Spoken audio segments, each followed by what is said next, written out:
And welcome back to the Daily Dribble podcast, guys. As always, I'm your host, Nick Zammit, here back for another action-filled episode of the Daily Dribble podcast.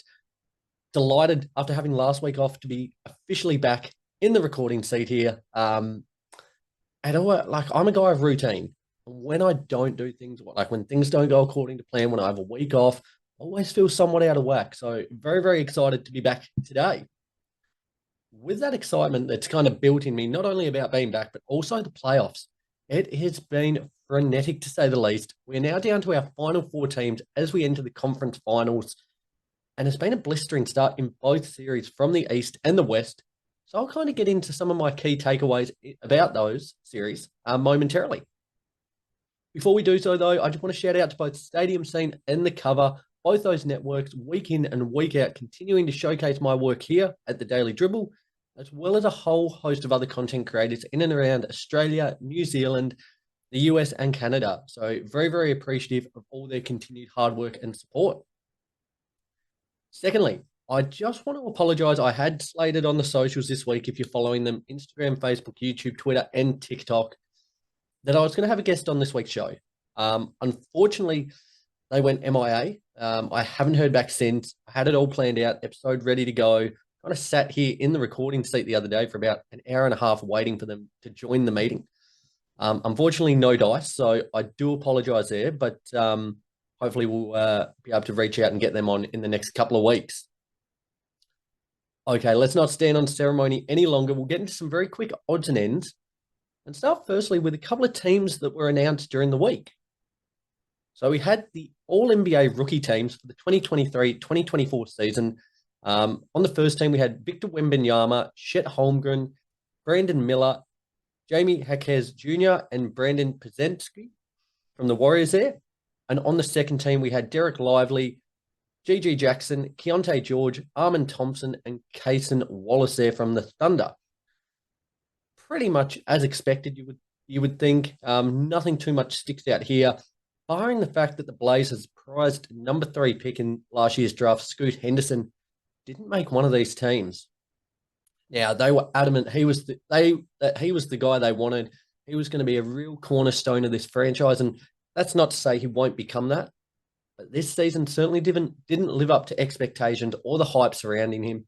Showed flashes here and there, but just couldn't string any consistency with those performances together. So they'll certainly be hoping this year was a little bit of feeling the waters out, and that he can establish himself as a bit of a star next season. Transitioning to the all-defensive teams, on the first team, we had Rudy Gobert, Victor Wembanyama, Bam Adebayo, Anthony Davis, and Herb Jones. Making up the second team was Alex Caruso, Drew Holiday, Jaden McDaniels, Jalen Suggs, and Derek White. I tell you what, the all-guard lineup in the second team's kind of fun. It'd be awesome if they actually, I don't know, did things like, it's a shame it's not announced, during the season, but All-Star Weekend, how good would it be if you had a mid-season, like all defensive teams, all NBA, and it was like round robin competitions, all defensive first team against the second team, a round robin between the three all NBA teams, something like that. I think would be really exciting. And unfortunately, I don't see that happening, but nevertheless, congratulations to all those players there across the all defensive teams. Finally, we had the all NBA teams.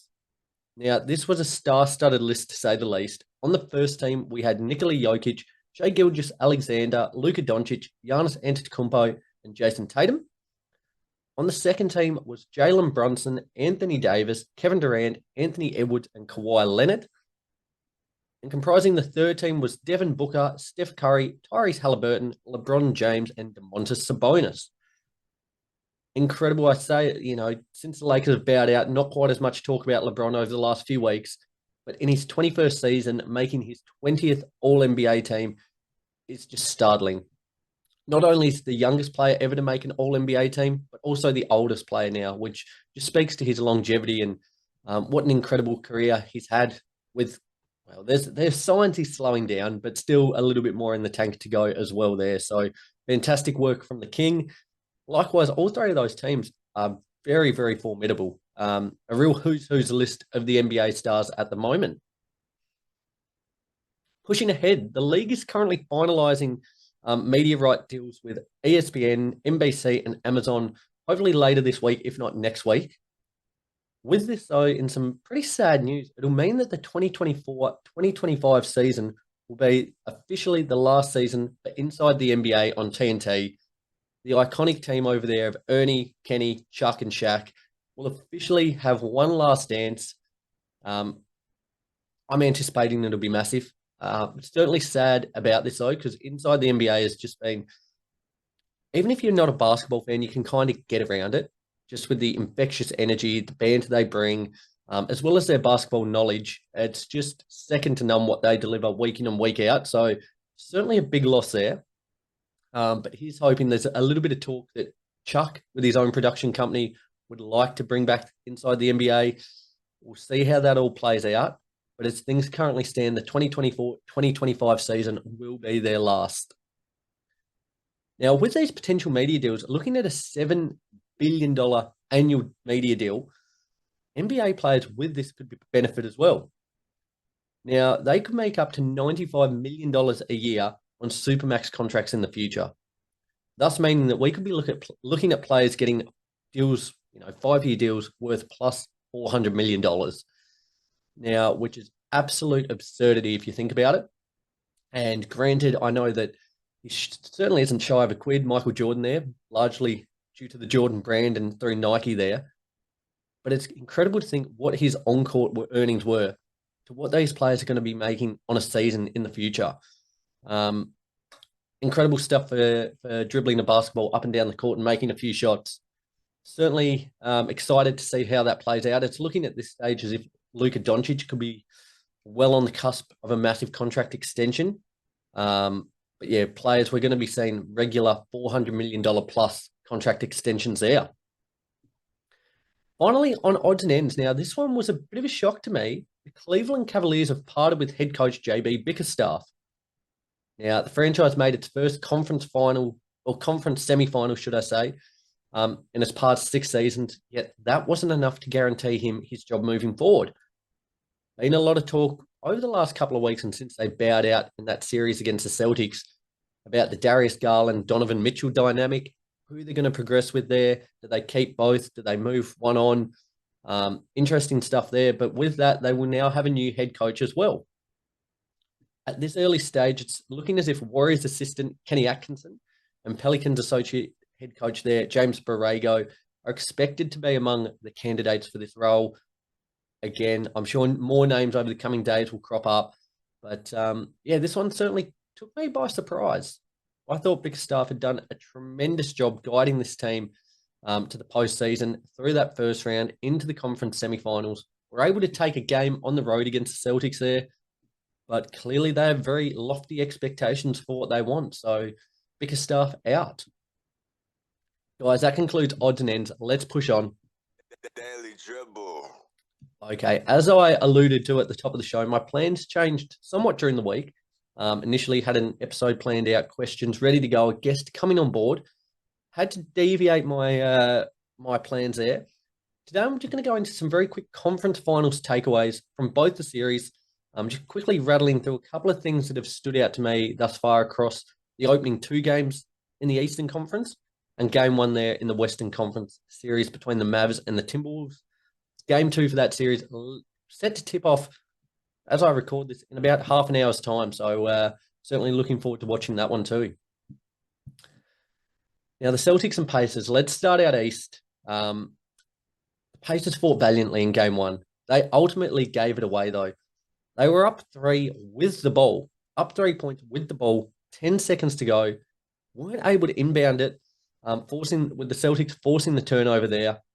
From there, Jaylen Brown was able to get off the screen, hit the corner, and knock down a massive 3 with Siakam in his face to send the game to OT. And from there, the Celtics didn't look back, winning that one 133-128 in OT.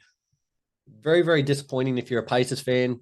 2 massive turnovers in the last couple of minutes, or in the last 30 seconds, should I say, that ultimately cost them the game. Transition to game 2 yesterday, the Celtics winning that one 126-110. Thus clinching the 2-0 lead at home. Brown was tremendous in this one, dropping 40 points and certainly helped the Celtics to what was a relatively comfortable victory. Never really looked like they were going to lose it. For the most part, the starters for the Pacers sat out largely the entirety of the last quarter, despite it probably being still close enough to give it a bit of a shake. But yeah, some of the key takeaways that I've had from the first two games, but I think the Pacers really need to look at shortening their rotation to a key seven. Now, throughout the regular season, you play a deeper roster. As the playoffs progress, you start to whittle it down a little bit. I personally think that they're still playing a little bit deep. I think you play the starters, plus probably Obi Toppin and TJ McConnell would probably do it. I think Ben Shepherd and Isaiah Jackson have shown flashes here and there. But if you want to win these games and really go hard at it, I think you need to be playing your best players more minutes. None of them look too fatigued. They all look like they're progressing well. Bump up their minutes, especially against the Celtics team. If you want to have any shot of winning, you need your stars out there. I just think they're still, especially in that starting lineup, probably missing a piece to be genuine contenders, especially with Porzingis' return imminent. According to leading sources, the Pacers, I think, really needed to get one of those first two games. And as I said, they ultimately had it in their control that game one. I think it's going to be an uphill battle now.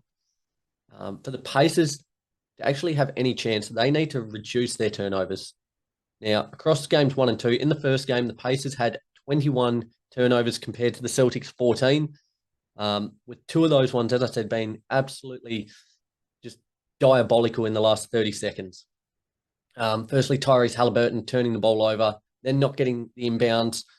It was with that Halliburton one, fantastic defense from Drew Holiday there to force him to the byline, or to the touchline, should I say, going out of bounds there. But yeah, I just think like if they're to have any hope, they need to reduce these. In game 2, they had 6 more turnovers than the Celtics. Miles Turner being the leading culprit in that one with 4. But yeah, 16 in total, 37 turnovers across 2 games is not going to cut it, especially when you're playing the cream of the crop this season.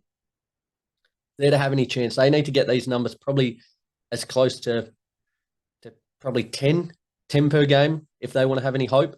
But even then, I think it is going to be an almighty struggle there for the Pacers. For me, my prediction from here is I've got the Celtics in 5. I think the Pacers are probably good enough to get one at home, yet they're well and truly outclassed in this series. There's no denying that. That's even without Porzingis coming into the fold as of yet. Bring him in, and it is really on struggle street. As I said, for the Pacers to have any chance, they need everyone firing on all cylinders. Halliburton needs to be more aggressive. Siakam needs to keep making shots. Miles Turner needs to be able to stretch the floor and make shots, which he did tremendously well in game 1.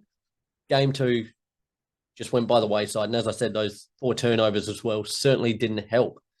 But Celtics in 5 here, I anticipate we will be seeing them in the NBA Finals, as many have suspected since the start of the season there.